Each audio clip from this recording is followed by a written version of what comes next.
आता पाहूयात इतरही जिल्ह्यांच्या बातम्या टॉप 9 मध्ये। तपोवनातील हजारो झाडं कापण्यास पर्यावरणवाद्यांचा विरोध, प्रतिज्ञापत्र सादर करण्यास दिरंगाई होत असल्यामुळे हायकोर्टाकडून नाराजी व्यक्त।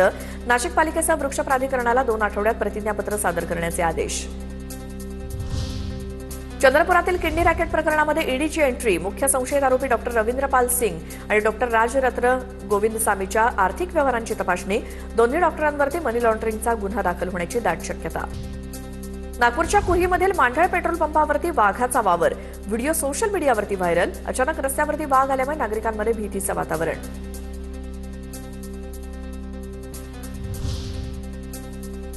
नागपुरात वाहनांची तोडफोड करत दहशत माजवणाऱ्या आरोपींची धिंड, आरोपींना धडा शिकवण्यासाठी त्यांच्याच परिसरातून काढली धिंड। काही दिवसांपूर्वी आरोपींनी वाहनांची तोडफोड करत दहशत माजवण्याचा प्रयत्न केला होता। पिचकारीनं रंग उडवला म्हणून आजीनं उकळतं पाणी नातवाच्या अंगावरती ओतलं। नागपूरच्या कोराडीतली घटना। ओम वांगे असं नातवाचं नाव असून सिंधू ठाकरे असं आजीचं नाव आहे। घटनेचं सीसीटीव्ही फुटेज समोर।